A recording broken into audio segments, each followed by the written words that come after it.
In today's video, I want to explain several developments related to the United Kingdom. At first glance, seem completely unrelated, but if you look more carefully, they're actually all connected. If you look at the story about China planning to build what some critics call a super spy center, or more politely, a mega embassy in London, you might think this is a controversial construction project. If you only look at the British Prime Minister Keir Starmer visiting China and saying that the United Kingdom does not need to choose sides between the United States and China, and that relationships with Beijing should be consistent, pragmatic, and strategically meaningful, you might assume that the Labour government simply wants more access to China's investment or Chinese yuan renminbi based trade. If you look at the recent US-Iran conflict and see that Britain initially hesitated to allow American forces to use British air bases, you might think it's simply another example of the familiar European habit of diplomatic delay. It is easy to treat these as ordinary pieces of international news and move on. Even when you see reports that British maritime insurers are reluctant to cover oil tankers passing through the Strait of Hormuz because of rising war risks, you might think it is simply a case of American insurance companies trying to capture market share from London. Each of these stories appears unrelated. One is about diplomatic buildings, another one is about China policy, another one is about the war in the Middle East, and the last one is about financial market risk. But if you step back and place them along the same timeline, a very different picture begins to emerge. These are not separate stories, they are different expressions of the same underlying strategic problem.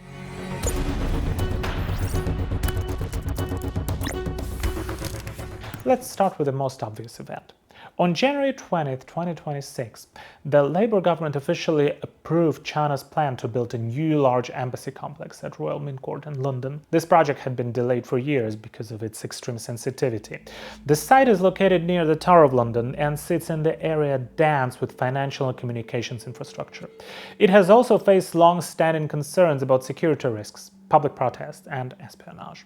Despite these concerns, the Labour government ultimately approved the project, even though members of parliament, local residents, and some British and American lawmakers had raised serious objections. The government explanation was that MI5, Britain's domestic intelligence service, and GCHQ believed the risks could be managed. But critics were far more blunt.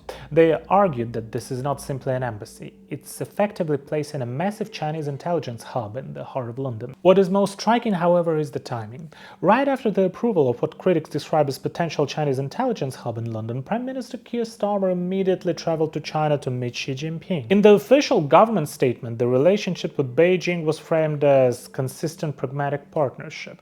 At the same time, before the trip even took place, Starmer told Bloomberg that the United Kingdom does not need to choose between the United States and China. We all see that it was a clear policy signal. The message was that the Labour government is eager to reintegrate China into Britain's economic and diplomatic landscape, even if Washington strongly disagrees. And this is happening despite repeated warnings from Britain's own institution. Over the past several years, both the House of Commons Library and the British Security Services have repeatedly documented the risks associated with China, including industrial espionage, cyber operations, political monitoring, and attempts to infiltrate parliamentary circles. In fact, the warnings have been very explicit. In 2025, MI5 issued a specific alert to members of parliament warning that Chinese intelligence officers were attempting to approach politicians and their staff through fake recruitment firms, consulting offers, and even LinkedIn outreach. This type of method is very typical in intelligence operations. The goal is not necessarily to obtain top-secret information immediately. Instead, the process usually begins by mapping social networks, identifying vulnerabilities, and gradually moving from the outer circles of influence toward the core political power. And the situation has become even more embarrassing. The infiltration problem has now reached the Labour Party itself.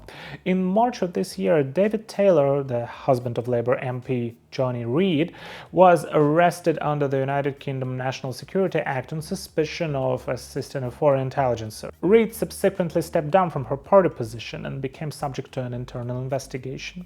So we now have a situation in which the Labour Party publicly describes China as a national security risk, while at the same time members of its own political circle are becoming intense entangled in espionage investigations related to Beijing.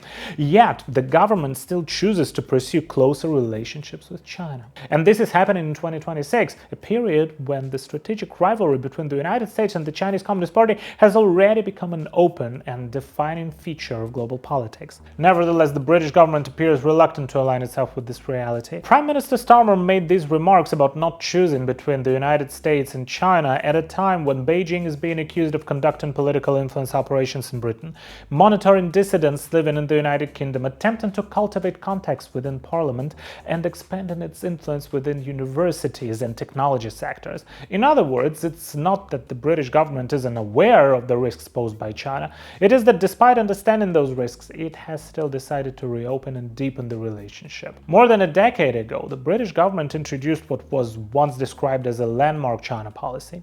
Under the conservative leadership of David Cameron and Chancellor George Osborne, Britain launched what they proudly called the golden era of UK-China relations. At that time, the British government believed that Chinese capital and Chinese markets were allowed to integrate more deeply into the British economy.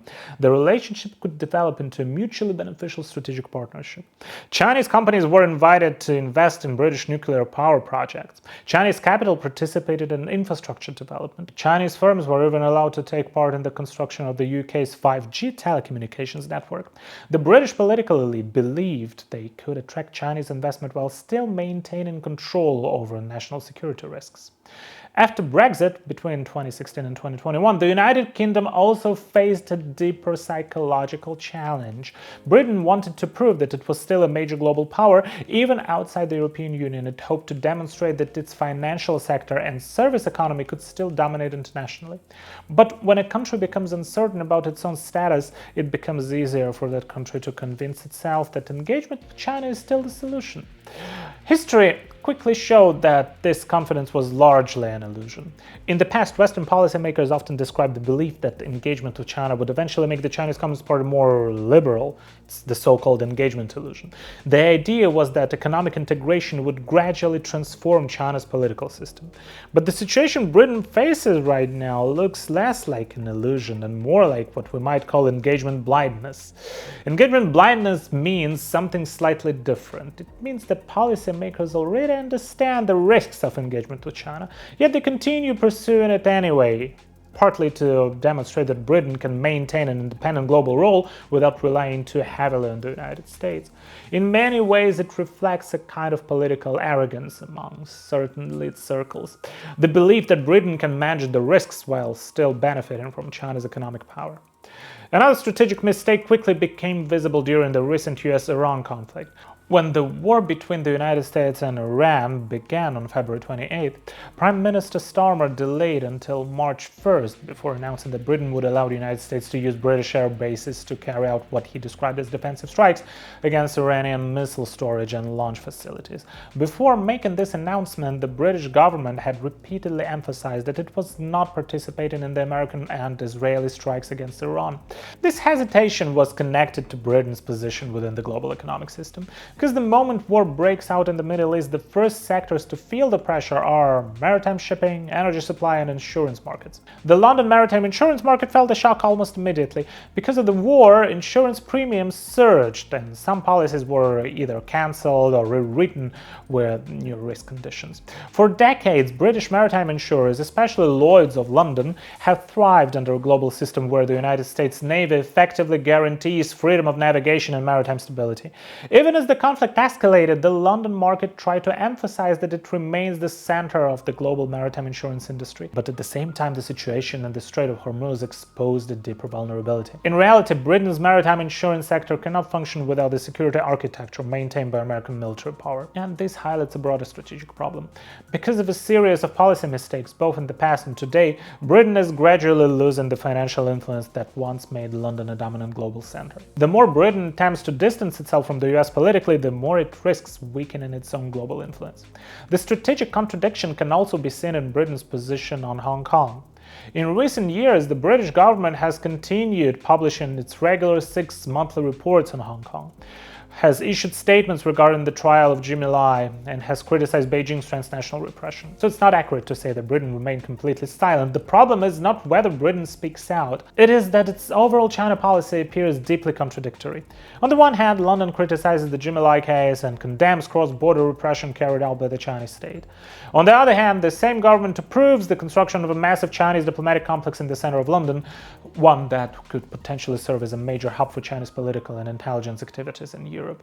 For Hong Kong communities living in the United Kingdom, this kind of signal inevitably creates deeper anxiety. At the same time, Britain's growing anxiety over illegal immigration in recent years has ironically become another argument for expanded engagement with China. After Brexit, the United Kingdom no longer participates in the Dublin regulation, which previously allowed asylum seekers to be returned to the first EU country they entered. This has made it much harder for Britain to send migrants back to France on a large scale.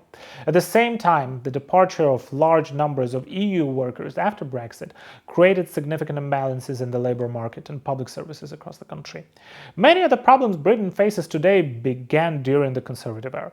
The Labour government claimed it could reverse the social and economic difficulties the country was experiencing, but instead of solving structural issues such as labor shortages, it has often repackaged those anxieties into a new argument that Britain must deepen engagement with China in order to access China's enormous market. At the same time, the country has had to deal with the long economic aftershocks of Russia's full-scale invasion of Ukraine.